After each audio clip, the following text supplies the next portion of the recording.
Did you die? I got shot. But did you die?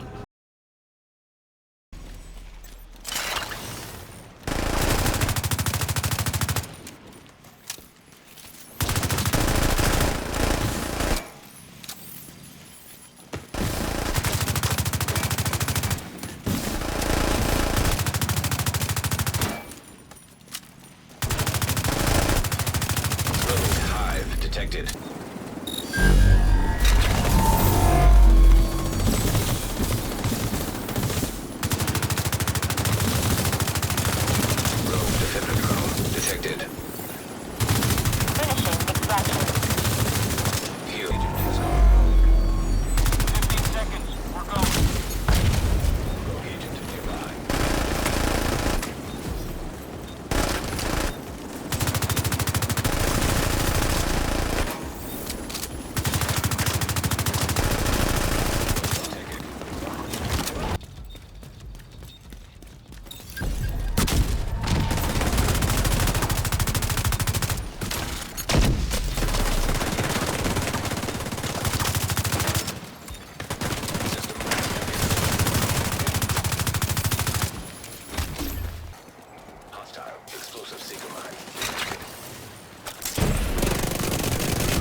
Alright guys, welcome back to another Division 2 build video.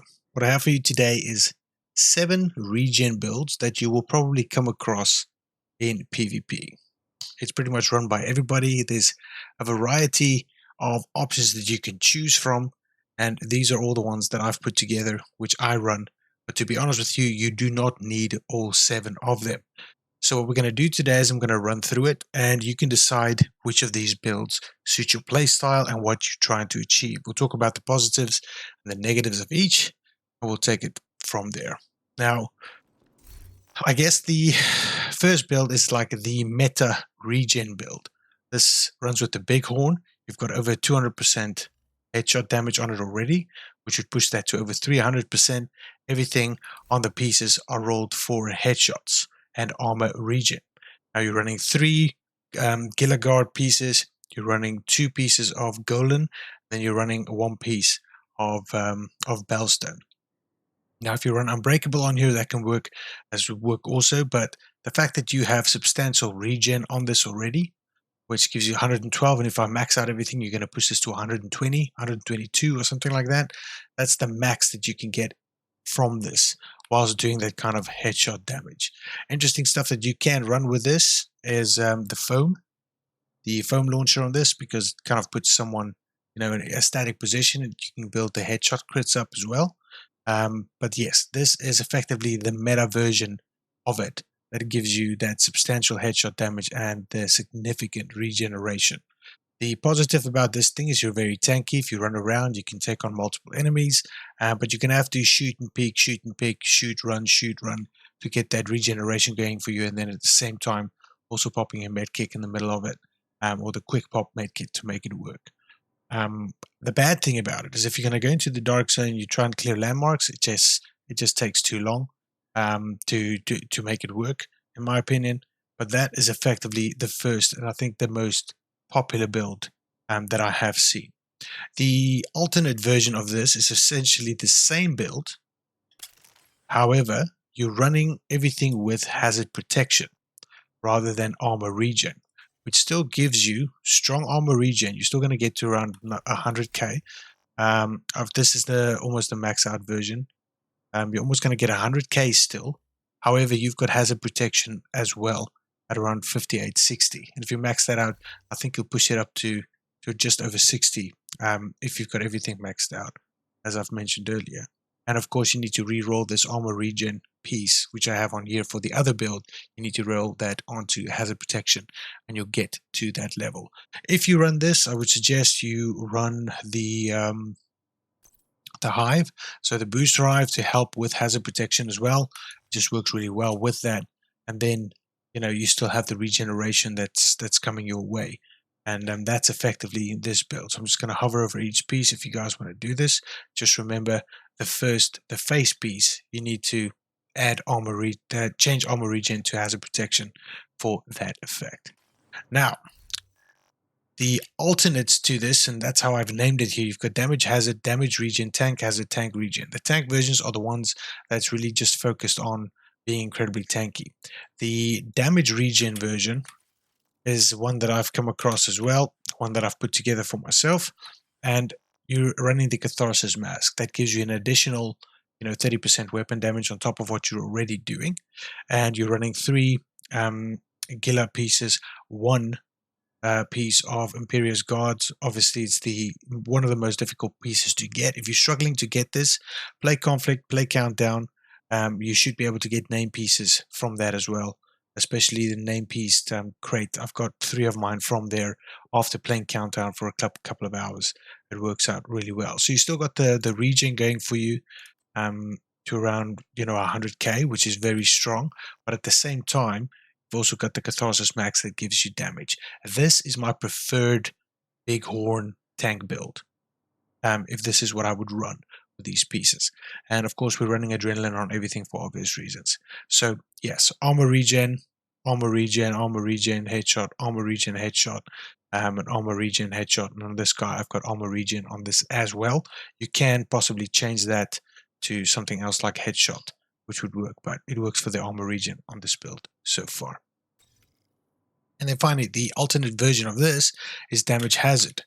What that is essentially, again, the same build, but you've re-rolled everything for hazard protection. So you have solid hazard protection on this now. You still got reasonable armor regen, which is almost about 90k. If you max it out, if you max out your pieces, you'll push that even up even more. Same with hazard protection, you've got 50%, and if you run the booster hive, that would really help. And remember, the reason the Catharsis Mask is not just for the damage. As soon as the dust cloud and the incoming repairs kicks in with the armor regen, you're dancing around, and it's really powerful in that respect. So that's 4 variants of like my damage tank builds, and the one that I would suggest you guys run, which is my favorite one out of these 4, is this one, where we're running armor regen on everything. Because even if you get foamed, you've got the Catharsis Mask to help you. The armor regen, that extra, 30k of armor regen is just really strong, and it pushes it up, to over 100k, which is strong as well.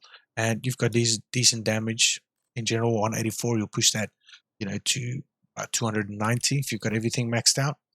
And that's how I prefer to run it. On the big one, I do have headshot damage. If you've got that to damage the target avocado, that's probably even better. But it works for me, so hopefully it'll work for you as well. Just going to run through the piece so you guys can see. If you want to pause the video or whatever. And of course, over here, I would probably run a shotgun, a double barrel like this, just to finish people off, which I've expressed in previous videos. Finally, okay, so that's 4 pieces. Now, we're getting interesting. This is the Memento tank version of it. Now, here you're essentially substituting the Gila, I think it's a Gila, or is it the Golan, whatever. The Golan pieces, yeah. You're substituting the Golan pieces for essentially the Memento, but you're still getting a regen from the 3 Gila pieces, 1 from Belson, and then again from the Imperious Guard. And then you've also got the 30% with the stacks that you build up. When this is useful is if you're in the dark zone, you're going up against multiple enemies and you kill one, you get the additional armor, and you've got the sustained 30% if you've picked up 30 tickets, or how many tickets you need to max it out. That gives you that additional bit of armor. You're still running 6 cores, but you also have 1 red core, which increases the damage quite a bit.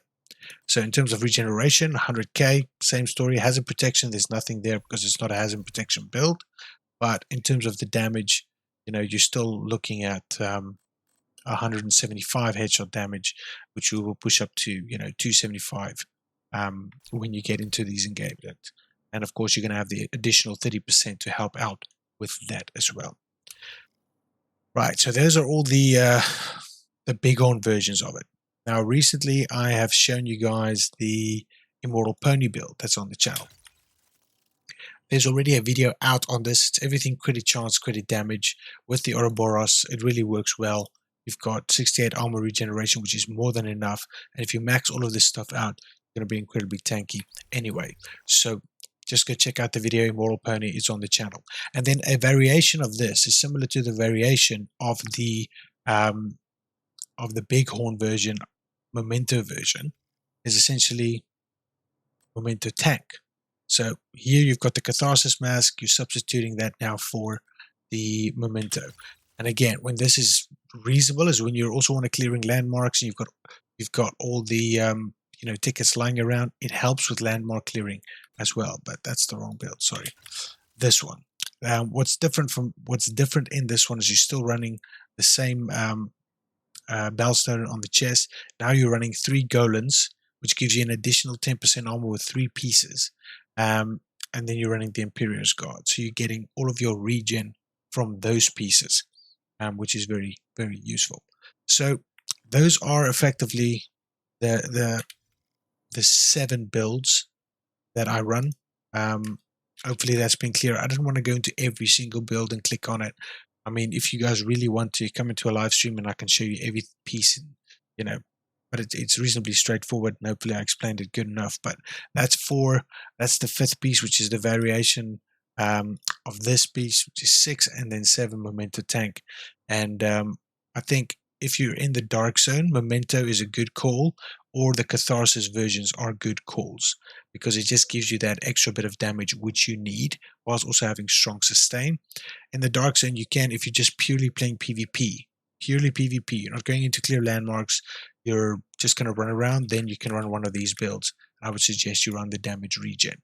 If I have to pick 2 builds out of all of this that I would suggest you guys run, that would be the damage regen. So I'm going to show this again. Bighorn with headshot, you've got the Catharsis, you've got the Bellstone, you've got the Gilligar, 3 pieces of them. You've got Adrenaline running on there, and you've also got the Imperious at the bottom here. Now this is obviously the attribute on this is perfectly efficient, which is great because you can heal yourself a lot. And to be honest, what is that, 75%? If you've got 4 med kits, you're constantly you're probably gonna have 7 med kits in effect, given that probability, if my math's correct. So it really does help, especially if you just took damage, you double tap your heal, and you're dancing in the cloud with this. It's really, really strong. And then the other one is essentially Immortal Pony. There's nothing wrong with running Memento, but sometimes you just don't want to get stacks and you just want to get into the fight. And that's what I prefer. And that's what I would run. Now, again, the build is on the channel, but if you guys haven't seen that yet, this gives you 149.56. It will push it up to 150 if I max everything out. And in each of these pieces, we've got credit damage, credit chance everywhere we can. Obviously not on this piece. All the shots, and as soon as you reach a cap, for example, I reached a critical hit chance cap effectively, and that's why I kept headshot damage on this and not put credit chance on that. But you can change that to armor regen, whatever you want, to weapon handling, it doesn't really matter. But these are the 2 builds that I would, out of the 7, if you only have to do 2 of them, I would run damage regen and I would run Immortal Pony. These are the only 2, in my opinion, that you need to run effective, damage tank builds. And hopefully you find this useful. I appreciate all the support on the channel. Thank you guys so much for tuning in on the streams, on the videos. I really do appreciate it. I hope you guys enjoy. Let me know how it goes. Let me know which ones you pick, which ones you use. I'll see you guys in the next one. Cheers.